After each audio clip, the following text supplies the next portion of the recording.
Hello vlog! I'm Teresa. And I'm Diana. Today we are going home from the farm. And I made this to put in the free waterway. Really? Yeah.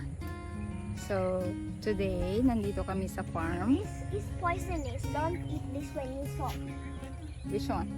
This I think that's abaca tree in there. abacami. And this is kind of fruit. But it's poisonous. Maybe 4 o'clock. Pineapple. Okay, it's abaca. Okay, Mommy, pineapple. I'm going to walk now Why you? to go home. You follow me, okay? So guys, this is life here in Sri Lanka. So sinadya namin pumunta dito because they are fixing and cultivating the land to prepare the land to plant rice. So yan siya. The tractor came today to cultivate it and to prepare. I love So beside the land is waterways. Yan, so nice. Very mabilis ang agos ng tubig. I don't know if I'm showing it right to you guys. Yeah. Looks like that. Yan, super green, and we are surrounded by mountain. Ayun. Actually, sa likod bahay lang ito. Ang front house is oh, that's our home pala. It's so close in here. So as we are walking back to home, okay, spritz it. Allah. She wanna play with water. See? This is just a normal video without any trick. But look at the color of the nature around us. Super green. Ang fresh. Look at the wave of the leaves because of the wind. Diba? It's so satisfying to live this way and to show this waterway every day from our home there. So natatanaw namin ang ilog na to at ang buong kalupaan na yan every morning.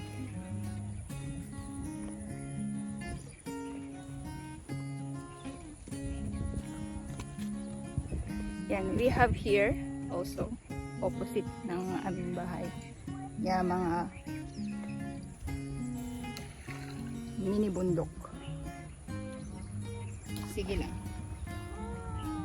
Sige lang, maybe there is a insect there. Don't go so close.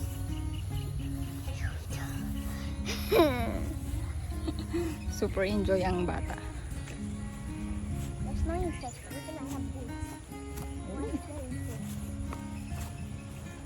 Can I just spritz one more time? You spritz many times already, Diana. Diana, let's go. Daddy's coming now.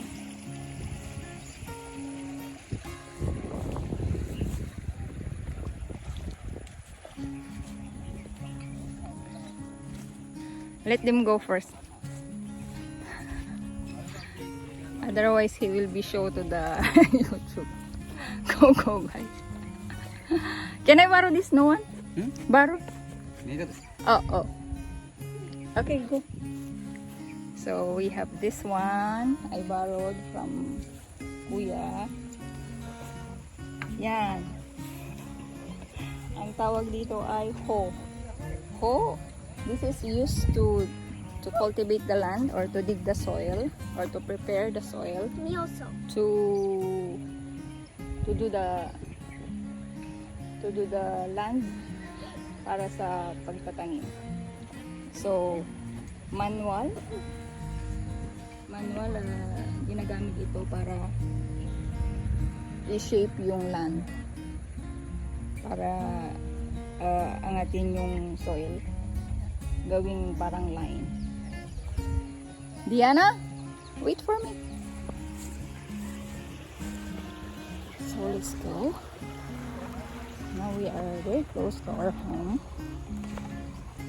Dad, this is the one, okay? Di, bring. Okay? Let's go, Diana. I want to fetch water. Let's go. I will show there. Okay, fine. Okay. So we are passing now. Look, there's mushroom. Show them. Mushroom daw. Oh. So we are passing now to our Deadly mushroom, that's what. way going to our home. Look, Diana. How I get beautiful water. here. Did you see? See? You take a bath there or what? So now we are walking back to home. Look at the view. I bring this. And our home is a bit high area. So it's like nasa bundok na nga. Like this way. So I'm gonna show you the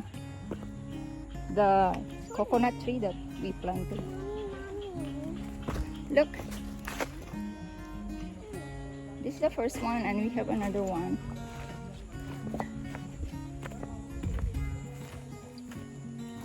This one. And we have many more coconut tree around. It tastes salty. What, it's an ocean or what? And we are here in our home already. Yeah. See? Wrong. And we have here I'm the bringing my stick in case. katuray. So this katuray, I planted this one. So in Sri Lanka, the leaves is the one we are using for cooking or food.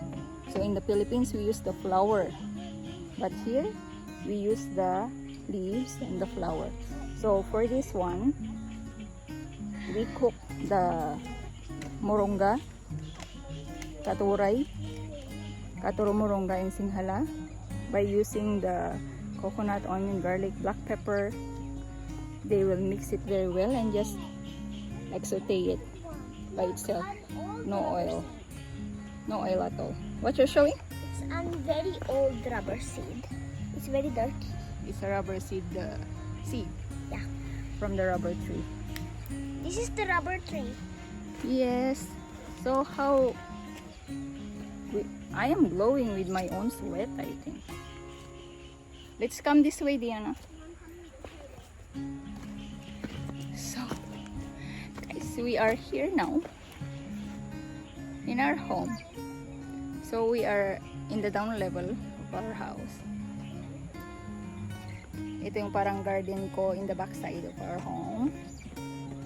So si Diana nasa mas mababa pang area.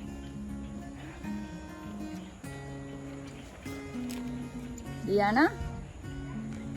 Guys, don't forget to subscribe and like our YouTube channel. Can you tell us? Theresa&Diyana's vlog in Sri Lanka. See you in our next vlog. Bye. Bye bye everyone. See you. See you.